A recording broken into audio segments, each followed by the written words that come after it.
আজকের ক্লাসে আমরা কিছু গুরুত্বপূর্ণ অর্থনীতির ম্যাথমেটিক্যাল নৈর্ব্যক্তিক সলভ করব। কোন অধ্যায় করানো হচ্ছে এটা অবশ্যই আমি বলে দিব ভিডিওর মাঝখানে, তাহলে লেগে থাকুন। দেখুন, প্রথমত এখানে ৮০ নাম্বার একটা বলা হচ্ছে কি, কোন উপাদানটি বদ্ধ অর্থনীতিতে নেই। বদ্ধ অর্থনীতি, আমাদের অর্থনীতিতে বাজার হলো দুটি, একটা হলো মুক্ত বাণিজ্য আর একটা হলো বদ্ধ বাণিজ্য। তাহলে বদ্ধ অর্থনীতি হলো দেশজ উৎপাদনগুলো, অর্থাৎ যেটা সূত্র হচ্ছে সি সমান ওয়াই সমান সি প্লাস আই প্লাস জি। অর্থাৎ এখানে কোনো আমদানি রপ্তানি সংগঠিত হবে না। আমদানি রপ্তানি সংগঠিত হলে সেটাকে বলে থাকি আমরা মুক্ত বাণিজ্য অর্থনীতি। বদ্ধ বাণিজ্য অর্থনীতিতে তাহলে জি সমান পর্যন্ত থাকবে, আর মুক্ত বাণিজ্য অর্থনীতিতে কি থাকবে, এক্স মাইনাস এম হবে, যেটাকে আমরা সংক্ষেপে নিট রপ্তানি বলতে পারি। তাহলে বদ্ধ অর্থনীতিতে নেই কোনটি, কি নাই, নিট রপ্তানি নেই।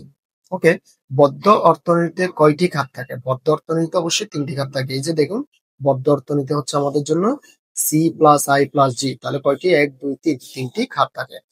তারপরে কোন উপাদানটি আবদ্ধ অর্থনীতিতে অনুপস্থিত? নিট রপ্তানি, এটা এখনই তো বললাম। তারপর আবদ্ধ অর্থনীতিতে কোনটি অনুপস্থিত থাকবে, সেটা হলো এক্স বা রপ্তানি। আবদ্ধ অর্থনীতির ক্ষেত্রে কোনটি সঠিক নয়? আবদ্ধ অর্থনীতির ক্ষেত্রে কোনটি সঠিক নয়? আবদ্ধ অর্থনীতিতে এক্স মাইনাস এম থাকে না। আশা করি বুঝতে পেরেছেন।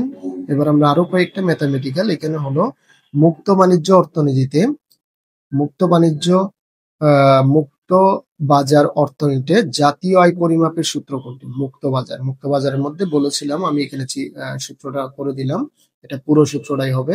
তাহলে আমাদের হবে এখানে ক নাম্বার, অর্থাৎ সবগুলো C plus I plus G plus X minus M. Okay, তারপর আসুন এবার ৮৮ নম্বরে বলা হচ্ছে আপনাকে সি সমান একটা সমীকরণ দেওয়া আছে, আই সমান দেওয়া আছে এবং জি সমান দেওয়া আছে। তাহলে ভারসাম্য জাতীয় আয় কত? ভারসাম্য জাতীয় আয় বের করবো আমরা। ভারসাম্য জাতীয় সূত্র হচ্ছে ওয়াই সমান সি প্লাস আই প্লাস জি। আমাদের এখানে সি এর মান কত আছে, ওয়াইটা বসালাম। সি এর মান আছে আমাদের 50 প্লাস 0.5 ওয়াই।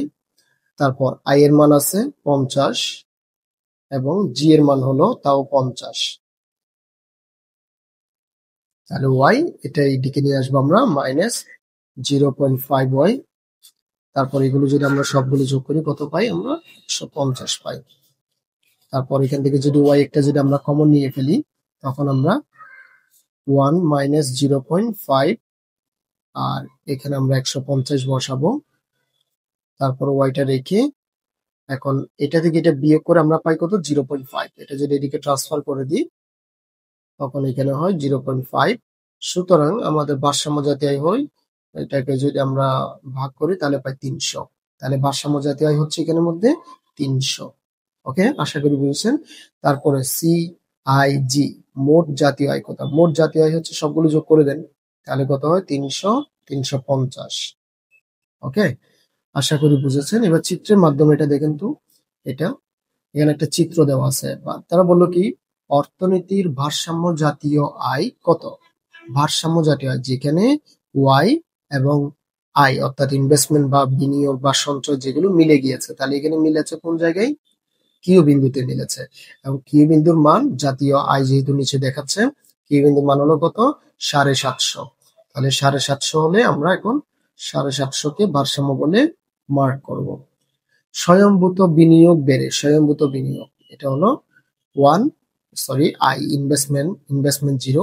স্বয়ংভূত বিনিয়োগ বেড়ে যদি 400 হয় তাহলে ভারসাম্য জাতীয় আয় কত হবে?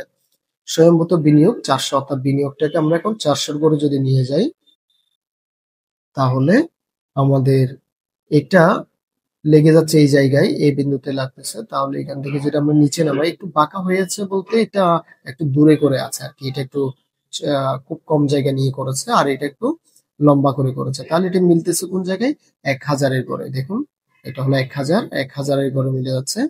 তাহলে আমাদের ভারসাম্য জাতীয় আয়ের পরিমাণ হবে তখন 1000। আশা করি বুঝেছেন এটা। এবার এটা দেখুন তো, এখানে আপনাকে একটা সূচিপত্র দেওয়া আছে। সূচির মধ্যে এখানে এ দেশ এবং বি দেশ বিভিন্ন ধরনের মানগুলো আছে। তারা বলতেছে কি, এ ও বি এর জিএনপি যথাক্রমে কত? জিএনপি মানে হলো gross national product, gross national product. এখানে গ্রোস ডোমেস্টিক প্রোডাক্ট কিন্তু বলা নেই। গ্রোস ন্যাশনাল প্রোডাক্ট মিনস হলো যেখানে আপনাকে মুক্ত বাণিজ্য অর্থনীতি সংগঠিত হবে। তাহলে সবগুলো আমাদেরকে নিতে হবে। সবগুলো যদি আমরা নিই, এ বাজারের মধ্যে আমরা পাচ্ছি সবগুলো যোগ করতে হবে 1000, 1500, 1800, 2000। এবার বি বাজারে 1200, 1900, 1900, 2200, 200 যদি আবার বিয়োগ করা হয় তাহলে হচ্ছে 2000, অর্থাৎ 2000 আর 2000 সবগুলো যোগ করতে হবে।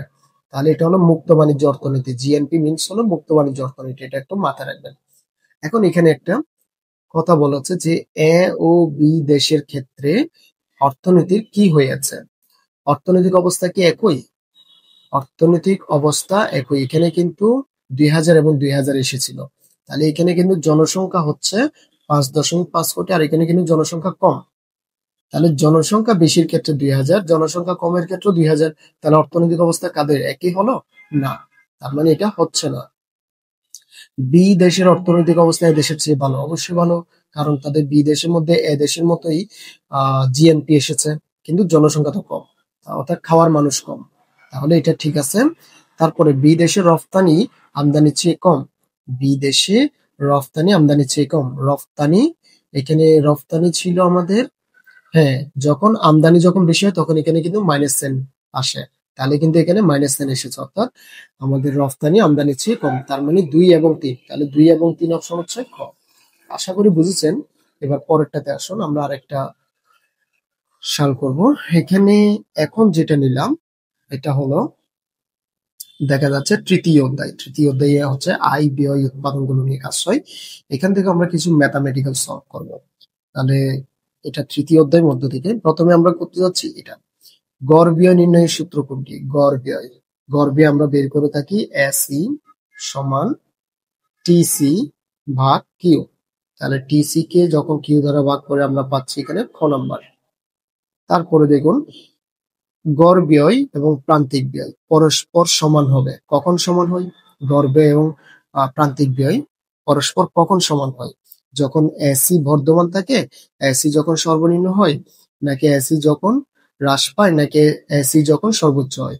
এসি যখন সর্বনিম্ন হয় তখন সেক্ষেত্রে এটা মনে রাখতে হবে সবসময়, এসি যখন সর্বনিম্ন হয়, কারণ সর্বনিম্ন হলে প্রান্তিক ব্যয়ের সাথে মিলে যাবে, আবার উঠতে থাকলে তখন কিন্তু প্রান্তিক ব্যয়ের সাথে আর মিলবে না। তারপর এসি রেখা যখন নিম্নগামী হয় তখন কোনটি সঠিক হয়? এসি রেখা যখন নিম্নগামী তখন কোনটি সঠিক হয়? তাহলে এসি রেখা যখন নিম্নগামী হয়, এসির মান যখন নিম্নগামী হয় তখন আমাদের এসি লেস দেন এমসি হয়, অর্থাৎ এসি থেকে এমসি তখন কমে যায়, এসি বেশি হয়। তারপরে এফসি এবং এবিসি এর সমষ্টিকে আমরা কি বলি? এএফসি এবং এবিসি এর সমষ্টিকে আমরা বলতে পারি এখানে, এটা তো এসি তো হয় না, হ্যাঁ, এফসি এবং এবিসি, অর্থাৎ এ এ দুটোটা এ যদি আমরা যোগ করি তাহলে হয় এখানে এসি, তার গড় ব্যয় পাওয়া যায়। তারপরে এখানে একটু দেখুন, ম্যাথামেটিক্যাল একটা নৈর্ব্যক্তিক আছে। মোট উৎপাদন 5 একক, মোট স্থির ব্যয় 5 একক এবং মোট পরিবর্তনশীল ব্যয় দেওয়া আছে। তাহলে দেখুন, মোট উৎপাদন মানে হলো টিপি, টোটাল প্রোডাকশন। তারপরে মোট স্থির ব্যয় দেওয়া আছে। মোট স্থির ব্যয় বলতে আমরা বলে থাকি টিএফসি। টিএফসি এর মান হচ্ছে আমাদের জন্য 5। তারপরে মোট পরিবর্তনশীল ব্যয় টিভিসি, টিভিসি হচ্ছে 20। তাহলে আমাদেরকে বলেছে কি গড় ব্যয় কত? গড় ব্যয় বের করতে হয় আমাদেরকে টিসি বাই কিউ। এখন টিসি, টিসি আমরা কিভাবে পাবো? টিএফসি আর টিভিসি দুটোটা যোগ করতে হবে।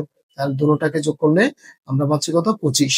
আর 25 কে ভাগ করতে হবে উৎপাদন দ্বারা, উৎপাদন আছে 5। তাহলে 5 দ্বারা যদি 25 কে ভাগ করা হয় আমরা 5 পাচ্ছি। তাহলে আনসার হবে আমাদের খ নাম্বার। নিচের কোন রেখাটি ইউ আকৃতির হয়? ইউ আকৃতির হয়ে থাকে মূলত এসি রেখা, অর্থাৎ গড় রেখা সবসময় ইউ আকৃতির হয়। তাহলে গড় রেখা ইউ আকৃতির হয়ে থাকে। আশা করি বুঝেছেন। যদি কোনো সমস্যা থাকে বা অন্য কোনো ক্লাস নিতে হয় তাহলে অবশ্যই কমেন্ট সেকশনে জানাবেন।